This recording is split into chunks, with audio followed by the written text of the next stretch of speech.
교회 혹은 성도의 행위가 몰상식한 경우들이 있습니다. 사회에 무리를 일으킨다던가 주변 동네 사람들에게 도움이 되기보다는 폐를 끼친다던가 세상의 빛과 소금이 되기보다는 세상에 해악이 되는 그런 경우들 말이죠. 쉽게 말해서 동네 사람들, 주변 사람들에게 욕먹는 경우입니다.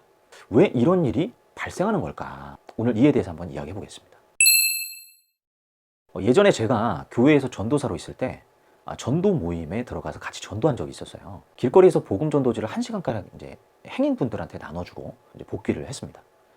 그리고는 담당 부목사님께서 전도하신 성도님들한테 이렇게 얘기를 하시는 거예요. 여러분, 전도지는 우리가 뿌렸으니까 이제 하나님께서 일하실 차례입니다. 우린 할 일들을 다 한 것이기에 이제 하나님께 맡깁시다. 여러분, 제가 이 말을 듣고 굉장히 당황스러웠습니다. 우리가 한 건 전도지 뿌린 것밖에는 없는데 진짜 우리 할 일을 다 한 거가 맞나? 이런 생각이 들었거든요. 지옥에 떨어질 영혼을 구하는 일이 전도잖아요. 전도지 나눠주고 할 일 끝났다? 여러분, 제가 보기엔 조금 앞뒤가 안 맞았습니다. 물론 아무것도 안 하고 있는 것보다 낫겠지요. 전도지를 나눠주는 게 낫겠지만 전도지 나눠주는 것만으로 우리 할 일이 끝났다라고 하기에는 전도의 진정성이 너무 부족해 보였던 거예요. 근데요, 진짜 저를 불편하게 만든 건 그게 아니었어요. 바로 하나님이 이제 하실 것이다 라는 멘트였습니다. 여러분, 하나님이 하시는 일과 우리가 해야 할 일이 있어요. 우린 이 둘을 자주 혼동합니다. 하나님의 할 일을 우리가 하려는 것도 문제지만 우리가 해야 할 일을 하나님한테 떠넘기는 것도 큰 문제거든요. 시험 공부 안 하고 좋은 성적 주세요. 여러분, 이렇게 기도하는 거 문제죠. 우린 공부를 해야 돼요. 연구도 해야 되고 자기 발전과 성장에 힘을 써야 되고 노력을 해야 됩니다. 우리가 할 일을 하지 않고 하나님이 해주세요 라는 건 여러분, 신앙을 우리 욕망과 탐심의 도구로 전락시키는 겁니다. 사과를 따려면 사과나무 위로 직접 올라가서 따와야 돼요. 사과나무 아래 뒷짐지고 서서 하나님, 저 사과 떨어지게 해주세요. 여러분, 이건 신앙이 아니라 미신입니다. 참 신앙은 우리가 해야 할 일을 결코 막지 않아요. 오히려 더 열심히 치열하게 살게 만들어줍니다.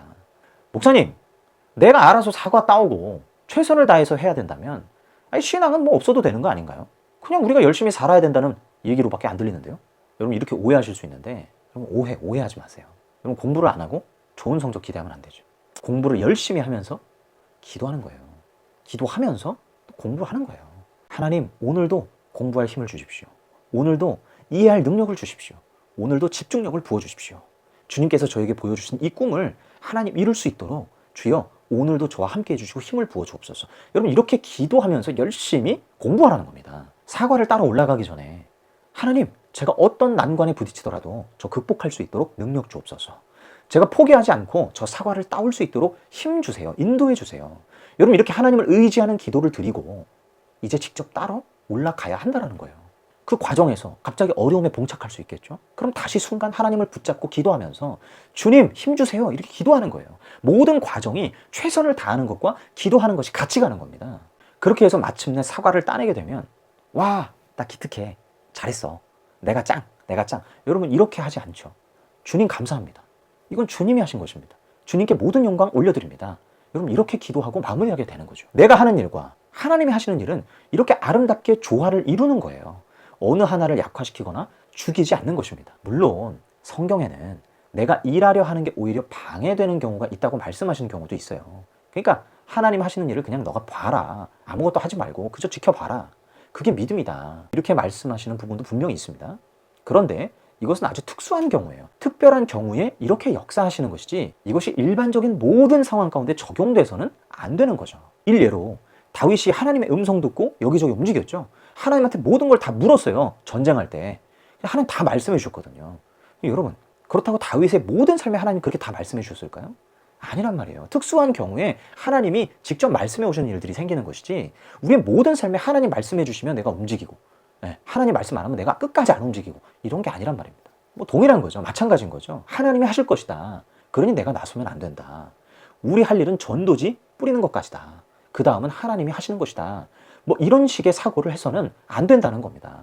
우리는 하나님이 하실 거라고만 믿고 기다릴 것이 아니라 우리가 직접 찾아 나서고 발벗고 나서고 연구하고 회의하고 전략 짜고 치열하게 고민하고 그렇게 해결해 나가야 되는 거예요. 그게 우리 할 일이에요.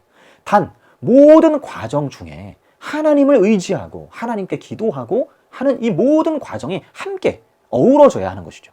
우리가 할 일을 다 하지 않고 무언가 이루어지기를 그렇게 바라는 믿음은 절대 바른 믿음이 아닙니다.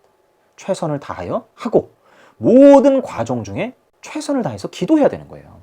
우리는요, 여러분, 소극적인 크리스천이 되면 안 됩니다. 항상 기도하면서, 항상 주님을 의지하면서 눈앞에 닥친 문제들을 적극적으로 최선을 다해서 해결해 나가야 되는 거예요. 제가 서두에 교회가 몰상식한 이유, 성도가 몰상식하여 욕을 먹는 이유, 이것에 대해서 말씀드린다고 그랬잖아요. 교회가 자기들만의 리그가 되어버린 거예요. 성도가 하나님만 중요해져 버린, 하나님 앞에서 자기만 중요해져 버린 거예요.